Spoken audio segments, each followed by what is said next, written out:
Assalamualaikum warahmatullahi wabarakatuh.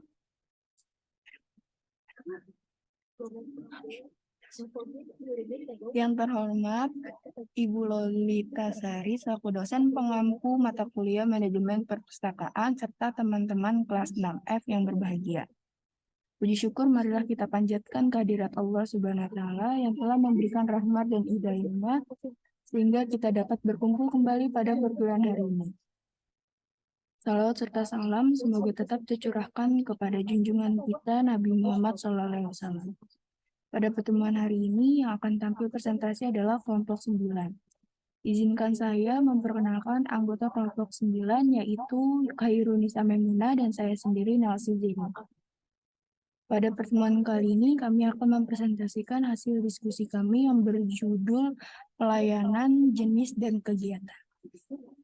Teman-teman semua, marilah kita buka kegiatan hari ini dengan mengucap basmalah, bismillahirrahmanirrahim. Selanjutnya penyampaian materi oleh kelompok 9 kepada kelompok 9, waktu dan tempat dipersilakan.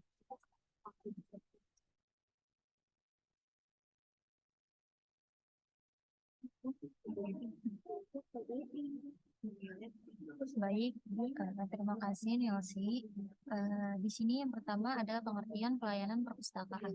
Menurut Lasa HS pada tahun 1994 di halaman 122, pelayanan perpustakaan mencakup semua kegiatan pelayanan kepada pengguna yang berkaitan dengan pemanfaatan, penggunaan koleksi perpustakaan dengan tepat guna, dan juga tepat waktu untuk kepentingan pengguna perpustakaan.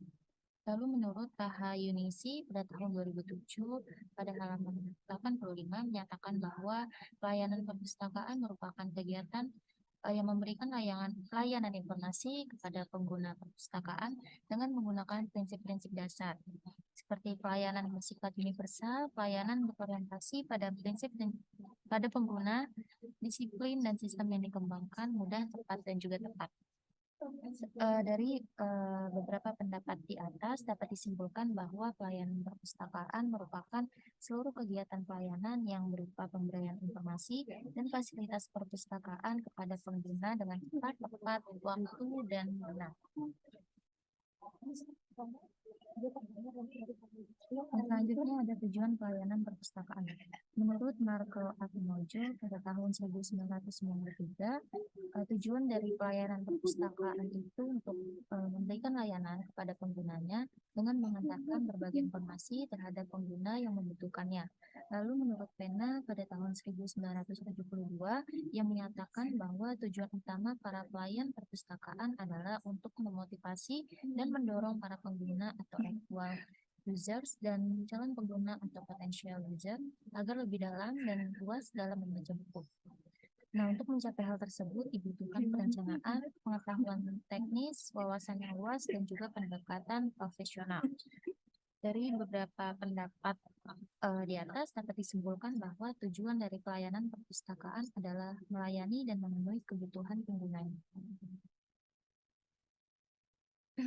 Yang selanjutnya yaitu bentuk layanan. Di sini ada layanan langsung dan juga layanan tidak langsung. Layanan langsung secara langsung diberikan kepada pengguna di perpustakaan, meliputi usaha pemberian informasi dan bimbingan yang menyangkut usaha pengungkapan sumber-sumber bahan perpustakaan. Lalu bentuk layanan perpustakaan tidak langsung merupakan usaha-usaha di belakang layar yang bergerak dalam usaha pembinaan aplikasi terhadap pengguna perpustakaan agar dapat terpeliharaannya kesinambungan pendaya gunaan perpustakaan. Yang selanjutnya ada sistem layanan perpustakaan, yaitu ada yang terbuka, tertutup, dan juga campuran. Sistem layanan terbuka yaitu setiap pemakai perpustakaan dapat masuk bebas ke tempat penyimpanan atau ke rak buku, dapat memilih langsung dan mengambilnya sendiri apabila ingin dibaca atau dipinjam. Lalu sistem layanan tertutup merupakan pemakai perpustakaan tidak boleh masuk ke ruang buku. Untuk memilih atau meminjam buku harus menggunakan katalog yang tersedia, kemudian petugas yang akan mengambilkannya dan memprosesnya. Lalu untuk sistem layanan campuran ini merupakan layanan gabungan antara layanan terbuka dan juga layanan tertutup. Layanan campuran ini biasanya digunakan oleh perpustakaan perguruan tinggi. Yang selanjutnya ada jenis dan kegiatan layanan. Yang pertama, pelayanan informasi. Pelayanan informasi secara sederhana dapat diartikan sebagai pelayanan yang memberikan pemahaman kepada individu-individu yang berkepentingan tentang berbagai hal yang diperlukan untuk menjalani suatu tugas atau kegiatan atau untuk menentukan arah suatu tujuan atau rencana yang dikehendaki. Lalu jenis dan layanan yang kedua yaitu pelayanan referensi. Pelayanan referensi merupakan pelayanan yang membantu pemakai perpustakaan untuk menemukan informasi dengan cara menjawab pertanyaan dengan menggunakan koleksi referensi serta memberikan bimbingan untuk menemukan dan memakai koleksi referensi. Pemaparan selanjutnya akan dilanjutkan oleh Nelson. Selanjutnya, pelayanan sirkulasi atau peminjaman. Layanan sirkulasi adalah layanan yang berkaitan dengan peminjaman dan pengembalian koleksi. Namun, layanan sirkulasi perpustakaan bukan hanya sekedar pekerjaan peminjaman, pengembalian, dan perpanjang koleksi saja, melainkan suatu kegiatan menyeluruh dalam proses pemenuhan kebutuhan pengguna melalui jasa sirkulasi. Selanjutnya, yang keempat, pelayanan koleksi audiovisual. Dengan demikian, semakin berkembangnya jenis bahan pustaka.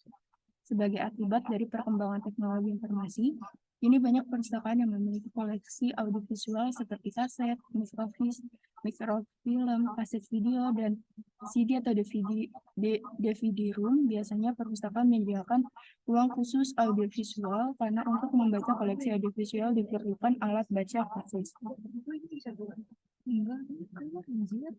Selanjutnya yang kelima, pelayanan bimbingan pembaca atau bimbingan pemakai. Layanan ini merupakan layanan yang tujuannya untuk membantu pengguna dalam menggunakan koleksi dan fasilitas yang disediakan oleh perpustakaan yang sifatnya lebih banyak kepada pemberian bimbingan atau guidance. Yang keenam, layanan ruang baca. Layanan ini disediakan untuk mengantisipasi pembaca yang tidak dapat atau tidak ingin meminjam koleksi, tetapi hanya butuh untuk membaca-baca di perpustakaan. Perpustakaan menyediakan ruang baca yang berbeda sesuai dengan jenis koleksi yang dimiliki perpustakaan. Yang ketujuh, layanan fotokopi. Layanan ini disediakan agar pemustaka yang tidak dapat atau tidak ingin meminjam koleksi tersebut untuk dibawa pulang dapat memfotokopinya di perpustakaan. Layanan ini juga dapat meningkatkan keterpakaian koleksi yang tidak dapat dipinjamkan. Yang kedelapan, layanan perpustakaan keliling. Di Indonesia, layanan ini diberikan oleh Perpustakaan Nasional dan beberapa perpustakaan umum. Hal ini terutama ditujukan untuk menjangkau pembaca yang letak tempat tinggalnya jauh dari perpustakaan, sehingga kemungkinan mereka untuk datang ke perpustakaan sangat sulit. Hal ini dilakukan juga untuk mendukung pemerintah dalam memberantas buta huruf, sehingga masyarakat Indonesia dapat bebas buta huruf.